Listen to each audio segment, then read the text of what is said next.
저는 오늘 본문의 말씀을 가지고 여호와 찬양 내용 이런 제목으로 말씀을 전가하도록 하겠습니다. 오늘 본문은 이스라엘 백성들이 약 한 400여 년 동안 이집트에서 생활을 했습니다.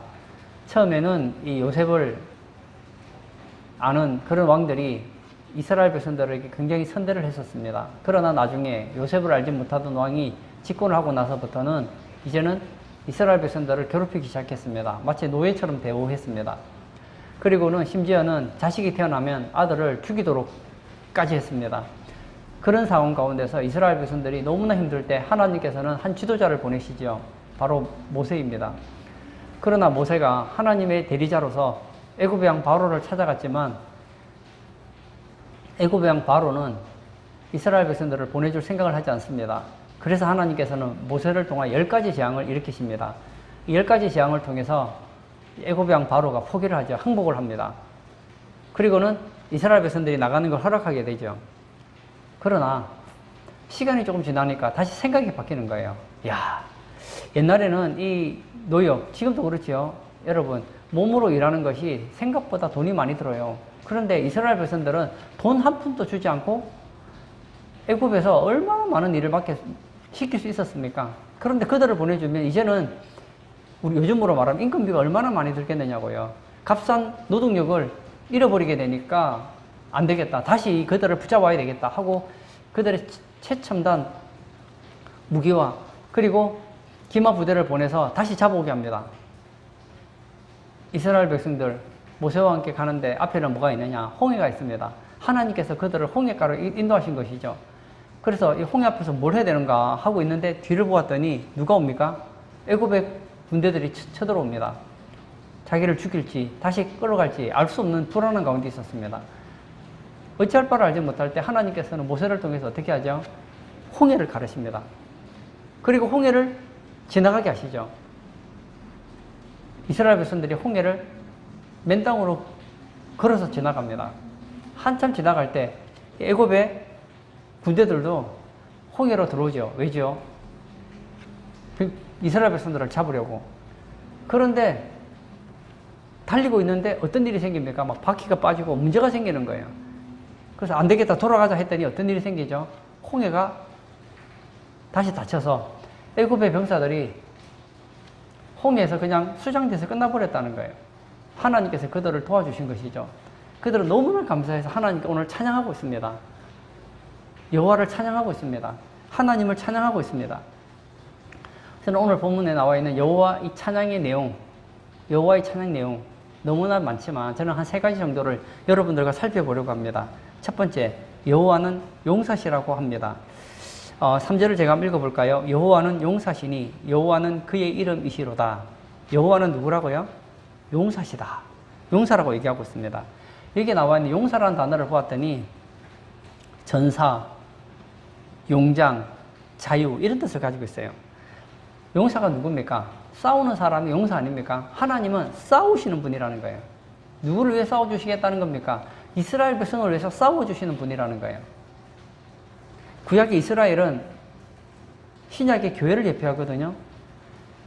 여호와께서 이스라엘을 위해 싸워주시는 것은 오늘로 말하면 하나님께서 교회를 위해서 싸워주시는 것을 말하고 있습니다. 그 용장이라고 합니다. 용감하다는 거예요. 그럼 왜 이렇게 싸우십니까? 자유를 주기 위해서. 하나님은 싸움에 능하신 분이십니다. 하나님께서는 교회를 위해서 싸워주시는 분이라는 것을 가르쳐주고 있다는 거예요. 성경에 보면 하나님은 어떤 하나님으로 나타나느냐? 싸우시는 하나님으로 나타나고 있다는 거예요. 다시 한번 출애굽으로 돌아가 볼까요? 출애굽기에 보면 이스라엘 백성들을 하나님께서는 보내기를 원하는데 애굽의 왕 바로는 보내질 않습니다. 그때 하나님께서 어떻게 하죠? 싸움을 거시는 거예요. 전사의 모습을 보여주십니다. 그래서 나일강을 피바다가 돼요.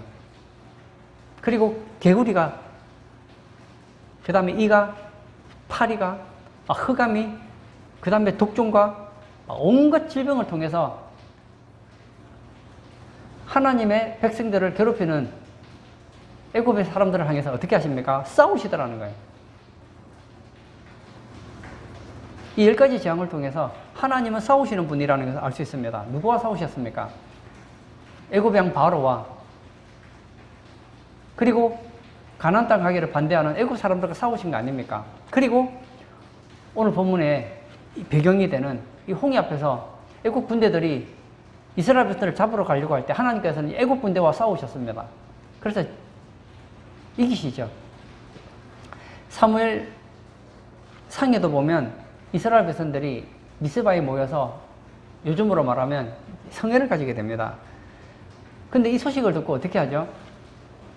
이 블레셋 사람들이 이제 이스라엘 백성이 다 모였으니까 한 번에 그냥 박살을 내자, 다 죽여버리자 생각하고 공격했습니다. 어찌할 바를 알지 못할 때 하나님께서 어떻게 하시죠? 하늘에서 우레를 치게 하십니다. 우레로 블레셋 사람들을 혼란스럽게 만들어요. 그래서 어떻게 되죠? 이기게 되더라는 거예요. 누가 이기게 하셨습니까? 하나님께서 우레를 통해서 이기게 하셨다는 거예요. 여호사밧 때도 마찬가지였습니다. 여호사밧이 하나님 얼마나 잘생긴 왕입니까? 그런데 모압과 암몬과 마온 이 연합군들이 여호사밧을 죽이려고 합니다. 유다를 공격하려고 합니다. 그런데 아직 여호사밧이 신앙이 좋고 그리고 하나님께 도와주시고 있지만 이 모압과 암몬 그리고 마온 이 연합군과 싸우기에는 역부족이었단 말이에요. 어찌할 바를 알지 못합니다. 하나님께 기도합니다. 그때 하나님께서 뭐라고 얘기하십니까? 걱정하지 말라는 거예요. 내가 싸우겠다는 거예요. 그래서 어떻게 합니까? 여호사밧이 전쟁터에 나가면 무기를 가지고 나가야 되는데 막 찬양을 하면서 하나님께 영광을 돌리는 모습을 보지 않습니까? 그랬더니 하나님께서 어떻게 합니까? 그 사이에 하나님께서 복병을 심어두셔서 모압과 암몬 사이에 복병을 보내서 막 그들 사이에서 갑자기 전쟁이 일어나서 자기들끼리 그냥 전멸됐다는 거 아닙니까? 누가 이렇게 만들었습니까? 하나님께서 하셨다는 거예요. 여러분, 우리는 하나님을 알아야 합니다. 하나님께서는 자기 백성을 눈동자같이 시키신다고 신명기에서 얘기하고 있습니다. 제가 걷다 보면 이렇게 눈에 뭐가 문제 같은 게 들어갈 때가 있잖아요. 그럼 어떻게 되죠? 눈을 깜빡해서라도 눈에 이물질을 빼지 않습니까?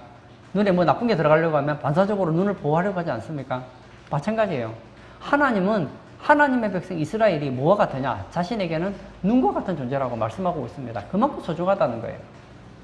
여러분, 이것은 오늘날 우리에게 뭘 가르쳐 줍니까? 하나님 보시기에 교회는 그렇게 중요하다는 거예요. 스가랴에 보면 어떤 얘기가 나오느냐? 하나님께서는 자기 백성을 친 자의 살과 눈동자와 혀를 섞게 하겠다 그렇게 얘기하십니다. 하나님께서 자기 백성을 괴롭히면 가만 내버려 두지 않겠다는 거예요. 싸우시겠다는 거예요. 그래서 이스라엘 백성들을 괴롭히는 그의 백성들을 괴롭히는 원수들을 향해서 쌀이 섞게 만들고 그리고 눈동자가 섞게 만들고 혓바닥이 그렇게 만들겠다는 거예요. 그리고 하나님께서는 말씀하시기를 내 백성을 범하는 자는 하나님의 눈동자를 범하는 자다 그렇게 말씀하신다는 거예요. 여러분, 하나님과 싸워 이길 수 있는 자가 누구입니까? 사랑하는 성도님, 우리가 교회를 볼 때 그런 생각이 들어요. 너무 부족하다. 너무 약하다. 허청투성이다. 맞아요. 교회는 많이 부족한 것이 있어요. 그러나 여러분 기억하셔야 될 것이 교회는 하나님의 눈동자입니다. 하나님께서는 교회를 괴롭히는 것을 자신을 괴롭히는 것으로 받아들이고 교회와 싸우는 것을 자신과 싸우는 것으로 받아들이십니다. 여러분, 저는 오늘 예배 참석하신 우리 성도님들 중에 단 한 사람도 교회를 대적하는 사람이 없기를 바랍니다. 교회를 힘들게 하는 사람이 없기를 바랍니다. 교회를 대적하는 건요, 하나님을 대적하는 거예요. 교회를 시험 들게 하는 것은요, 하나님을 시험 들게 하려는 거예요. 교회를 어지럽히는 것은 하나님을 어지럽히려고 하는 것과 똑같단 말입니다. 사울이 교회를 괴롭힐 때 예수님께서 뭐라고 하십니까? 사울아, 사울아, 왜 나를 괴롭히느냐? 그렇게 말씀하셨어요. 사울이 언제 예수님 괴롭혔습니까? 교회를 괴롭혔죠. 아니라고요.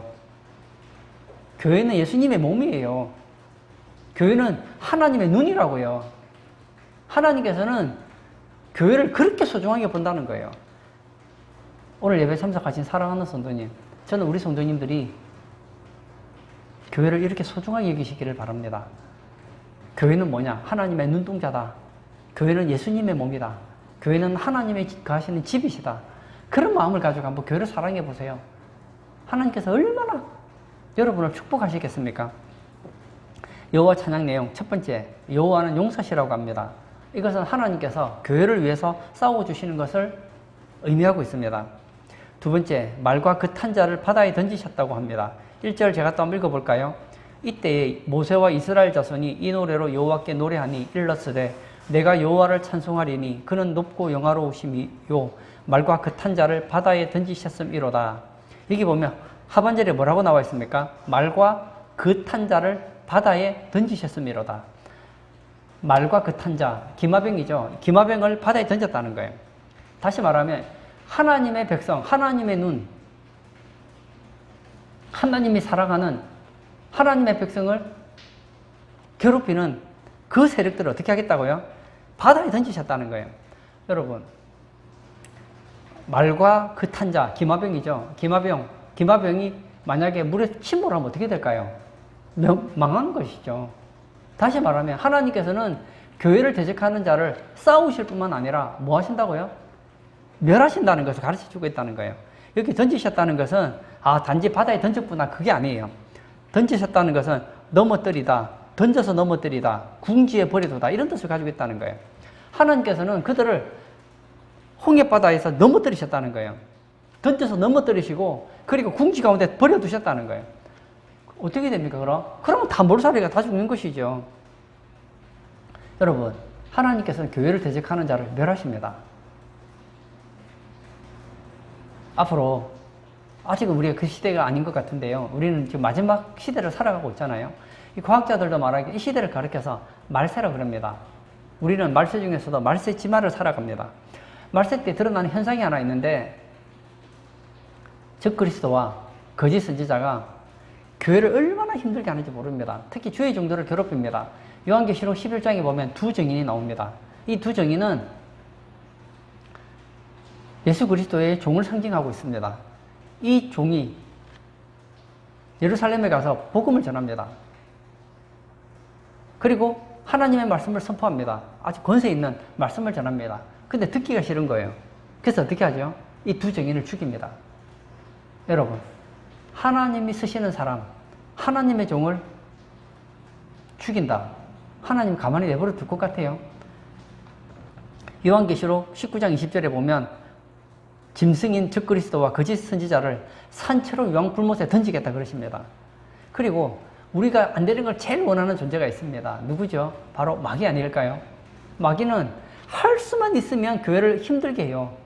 교회에 문제를 일으켜요. 교회를 어지럽혀요. 교회 안에 있는 성도들끼리 싸우게 만들어요. 이 마귀를 하나님께서 내버려 두시겠습니까? 결국은요, 마귀도 영원한 불못에서 고통당하게 된다는 거예요. 완전히 불못에 들어갔다는 것은 완전한 멸망을 의미하고 있다는 거예요. 역사에 보면 교회를 무너뜨리려고 하는 많은 세력들이 있었습니다. 근데 여러분 아시죠? 초대교회 때부터 교회를 무너뜨리려고 하는 힘들이 얼마나 많았고 세력들이 많았고 얼마나 모함들이 많았는지 몰라요. 그러나 결국 교회를 무너뜨리려고 했던 모든 세력들은 하나님께서 다 멸하셨던 것을 보게 됩니다.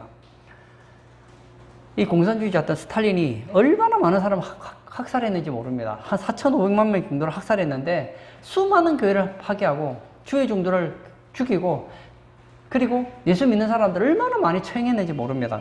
그런데 그가 마지막 세상을 떠날 때 그의 딸 스벨르리나가 이런 증언을 했습니다. 이 증언이 뉴스위크지에 실렸습니다. 제가 한번 읽어볼 테니까 한번 들어보시기를 바랍니다. 나의 아버지는 몹시 고통스럽고 무서운 죽음을 당하였습니다. 마지막 순간이 임하자 갑자기 눈을 크게 부릅뜨고 방 안에 있는 사람 하나하나를 훑어보시는데 아주 무서운 눈빛이었습니다. 정신 나간 것도 같고 화난 것도 같으면서 죽음에 대한 공포에 찬 눈초리였습니다. 한참 둘러보시더니 왼손을 허공을 향해 번쩍 들더니 마치 저주를 우리 모두에게 끌어내라는 듯한 행동을 하는데 아주 협박하는 것 같았습니다. 다음 순간 영혼이 육체를 빠져나갔습니다. 뭐라고요? 스탈린이 아주 비참한 마지막 모습을 보여줍니다. 여러분, 우리 주변에 사상가들 중에서 교회를 말살시키려는 사상가들이 많았어요. 그리고 지도자들 중에서 교회를 박해하려고 하는 지도자가 얼마나 많았는지 모릅니다. 교회를 박해했던 아주 대표적인 사람 중에 한 사람이 바로 네로 아닙니까? 이 네로 임금이 네로 왕이 얼마나 예수 믿는 사람들을 많이 누명을 씌워서 죽였는지 모릅니다. 근데 결국 그거 어떻게 됐습니까? 비천하게 죽지 않아요? 사랑하는 성도님, 하나님께서는 하나님의 교회를 소중하게 보십니다. 하나님은 하나님의 교회를 위해서 싸우실 뿐만 아니라 하나님의 교회를 괴롭히고 하나님의 교회를 말살시키려는 자들을 어떻게 하신다고요? 완전히 멸해버리신다는 거예요. 오늘 예배 참석하신 사랑하는 성도님, 이스라엘 백성들이 하나님을 찬양했던 이 내용이 여러분에게 적용되기를 바랍니다. 하나님은 교회를 위해서 싸워주시는 분이시다. 하나님은 교회를 대적하는 자를 멸하시는 분이시다. 가르쳐줘요. 교회가 좀 부족하더라도, 여러분 볼 때 교회에 약점이 있더라도 하나님께서 눈동자같이 교회를 사랑하는 것처럼 여러분들도 교회를 사랑하시기를 바랍니다. 교회를 품에 안으시기를 바랍니다. 교회에 약한 부분이 있다면 약한 부분을 여러분이 사랑으로 안아주시고 그 약한 부분을 여러분들이 기도로서 그 약한 부분을 치료하시는 우리 성도님도 되시기를 축복합니다. 여호와 찬양 내용 첫 번째, 여호와는 용사시라고 합니다. 하나님께서 교회를 위해 싸워주시는 것을 말하고 있습니다. 두 번째, 말과 그 탄자를 바다에 던지셨다는 것은 하나님께서 교회를 대적하는 세력을 멸하시는 것을 말해주고 있습니다. 세 번째, 여호와는 나의 구원이시로다 라고 합니다. 2절을 제가 또 한번 읽어볼까요? 여호와는 나의 힘이시요 노래시며 나의 구원이시로다. 그는 나의 하나님이시니 내가 그를 찬송할 것이요 내 아버지의 하나님이시니 내가 그를 높이리로다. 여기 보면 여호와는 나의 뭐라고요? 힘이시다. 맞아요. 하나님은 힘이십니다. 나의 힘이 되십니다. 그리고 나의 노래십니다. 그리고 나의 구원이시다 라고 얘기하고 있습니다. 이 구원이라는 단어는 어떤 뜻을 가지고 있을까요? 구출하다, 구조하다, 승리하다 이런 뜻을 가지고 있어요. 하나님께서는 하나님의 백성을 어떻게 하신다고요? 구출해 주시는 거예요. 이스라엘 백성들이 애굽의 노예 생활하고 있을 때 하나님께서는 그들을 구출해 주셨죠. 애굽에서 구제해 주셨죠. 결국은 승리하게 하셨죠. 그런데 이스라엘 백성들 애굽에서 종살이하는 이것은 무엇을 상징해 주느냐? 우리가 죄와 사망의 종로로 타던 모습을 보여주고 있어요. 우리가 마귀의 종로로 타던 모습을 보여주고 있단 말이에요. 교회는 어떤 곳인가? 죄로부터 구출된 자, 죄로부터 승리한 자, 죄로부터 구조된 자, 그가 누구냐? 바로 우리라는 거예요. 하나님께서 성도들을 완성하시는 것을 의미한다는 거예요. 요한계시록은 마지막 때 모습을 잘 보여줍니다. 만약 성경 중에 요한계시록이 없다면 우리는 이 역사의 끝을 잘 모릅니다. 요한계시록 7장에 보면 구원받은 성도들이 하나님께 찬양합니다. 보좌에 앉으신 우리 하나님과 어린 양에게 구원이 있다. 그렇게 노래를 부릅니다. 여러분, 구원은 누구의 손에 달려있느냐? 하나님의 손에 달려있다고요. 구원하심이 우리 하나님과 어린 양에게 있다는 거예요. 요한계시록 15장에 보면 교회가 어디 있느냐? 불이 섞인 유리 바닷가에 있습니다. 불이 섞인 유리 바닷가라는 것은 교회가 환란을 통과한 장면을 보여주고 있거든요. 여기서 하나님의 종 모세, 어린 양의 노래를 불렀다고 하고 있습니다. 여기서 나와 있는 하나님의 종 모세의 노래가 도대체 뭐냐? 오늘 본문의 내용이거든요. 모세가 불렀던 내용, 이스라엘 백성들이 불렀던 노래의 내용이 무엇입니까? 그들이 애굽에서 고통당하고 있었지만 하나님께서 그들을 구원해 주신 그 내용이 바로 하나님의 종 모세의 노래거든요. 하나님은 구원하십니다. 우리 칼빈주의 교리에 보면 칼빈주의 5대 교리가 있어요. 뭐 교리는 많지만 대표적인 교리가 5가지가 있는데 그 중에 하나가 뭐냐? 성도의 견인. 성도의 견인이라는 교리가 있습니다. 성도의 견인은 뭐냐? 이것은 하나님의 입장에서 보는 거예요. 여러분, 이 성경이라는 것은 참 오묘해서 이렇게 보면 이런 것 같고 저렇게 보면 저런 것 같아요. 인간적으로 봐야 될 내용이 있고 하나님 입장에서 봐야 될 내용이 있는 거예요. 여러분, 부모님이 할 얘기가 있고 자식이 할 얘기가 있는 거예요. 여러분, 하나님이 할 내용을 내가 하려고 하면 안 되고 내가 할 내용을 하나님께 맡기면 안 되는 거예요. 하나님은 그의 백성을 먹이시고 입히십니다. 그래서 하나님은 나를 먹이시구나, 하나님은 나를 입히시구나. 그래서 아무것도 안 하고 있으면 어떻게 될까요? 그 사람은 굶어 죽죠. 하나님께서 먹이시고 입히신다는 걸 알기 때문에 아무것도 안 하는 것이 아니라 하나님께서 먹이시고 입히시는 걸 알기 때문에 우리는 더 확신을 가지고 먹는 문제, 사는 문제에 대해서 자신을 가지고 살 수 있다는 거 아니겠습니까? 하나님께서 날아다니는 새 한 마리도 먹이시는 하나님 아니십니까? 더럽힌 뻗도 입히시는 하나님 아니십니까? 그렇기 때문에 새가 아무것도 안 하고 있으면 어떻게 될까요? 굶어 죽겠지요. 하나님께서 책임진다는 걸 알기 때문에 어떻게 살아갑니까? 더 열심히 살아야 되는 거예요.